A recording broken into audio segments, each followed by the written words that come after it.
So this is known as the restoration of the icons. And this is a great defender of the icons, John Damascene, John of Damascus, also known as Mansour.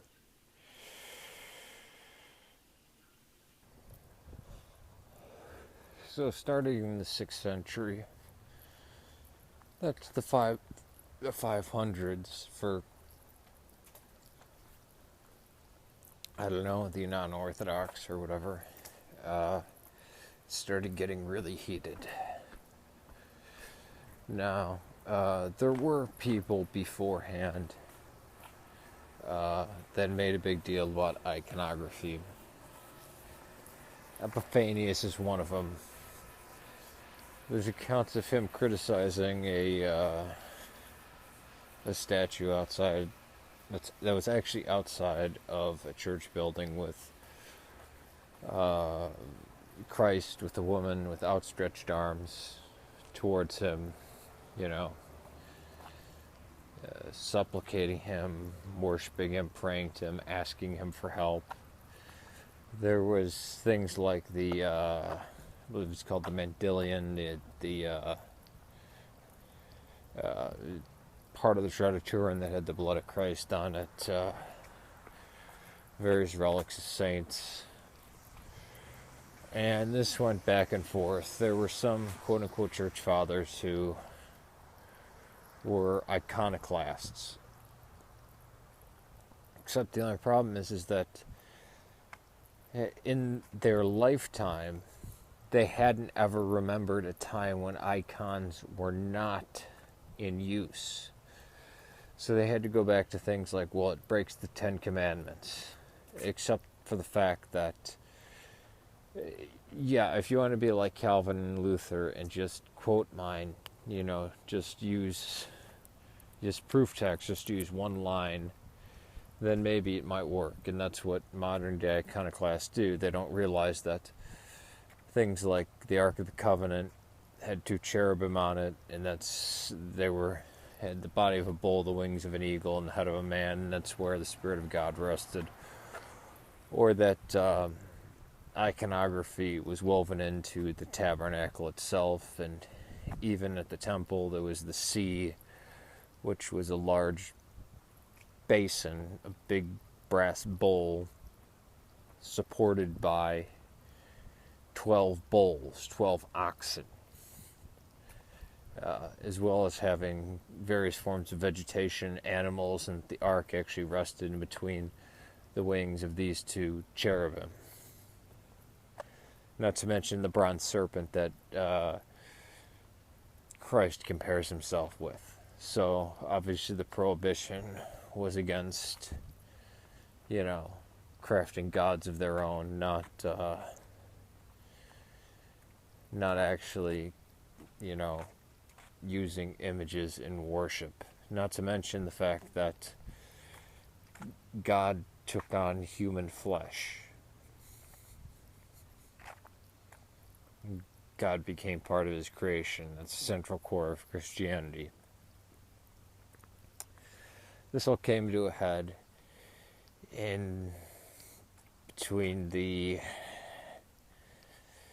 7th and 9th centuries, with characters like Michael III, and it really was the empresses that were the champions, because there were robber councils that were held condemning the use of icons by these people called iconoclasts. The pro-icon group was the iconoludes, sometimes called iconophiles. The use of imagery in worship is all throughout the Old Testament.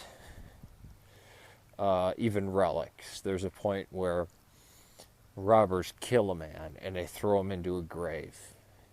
And the grave contained Elisha's bones. And as soon as he hit the bones of Elisha, he jumped back up to life again.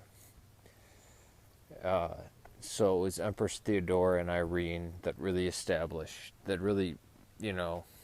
not established, but defended icons, and that's why we have the triumph of Orthodoxy, because of the 7th Ecumenical Council. Now, the influences for iconoclasm are manifold. One is to appease the Saracens, now known today as the Muslims, because Abdul Malik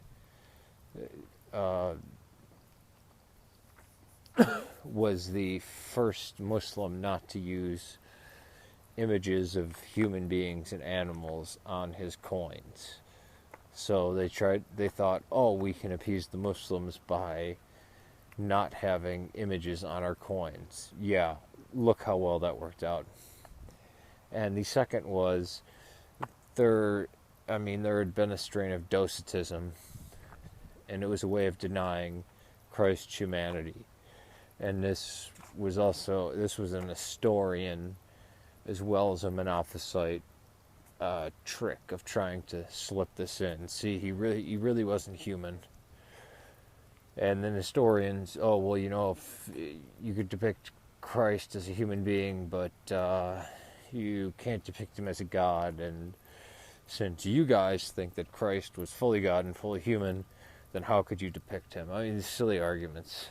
And then you had the Docete saying he actually didn't come in physical form, so how could you depict him?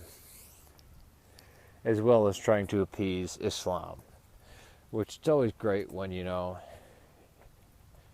trying to appease a religion that believes you should be wiped from the face of the earth.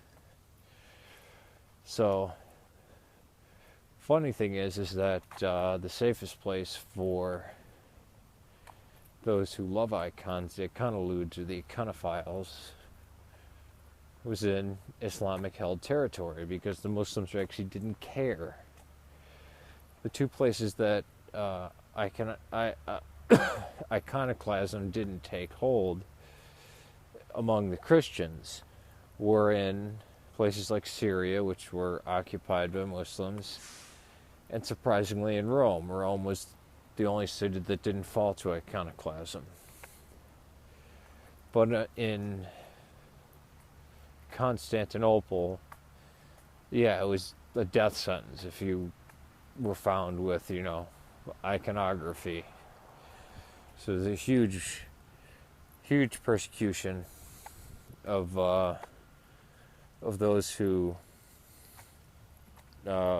believed that icons were a part of Christian worship, and they were vindicated in the 20th century when Dura Europos was dug up, the oldest Christian church ever found, dating from as late as 135, covered in frescoes.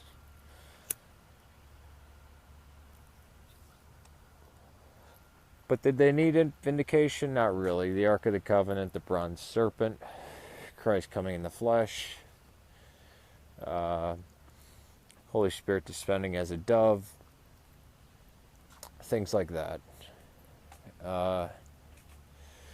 We still celebrate the veneration of the icons. This is why I'm so dead against making an image of the Father, because that was strictly forbidden, always forbidden, and the Roman Catholic Church holds the Seventh Ecumenical Council, Second Nicaea. So the emperors lost out and the empresses won. Theodora and Irene are saints in the Eastern Orthodox Church. God bless them. And I would say they went out, but Orthodoxy went out. God went out. Again, icons, you can be a perfect Orthodox Christian and never once venerate an icon, go on a pilgrimage, or reverence a holy relic. I got the chance to reverence the femur of Mary Magdalene, which was a real treat for me. But peace to you. And I hope you learned something from this series of heretics. Remember, some of the worst heretics were bishops and emperors. They did more damage than the pagans or the Muslims ever could. Peace to you.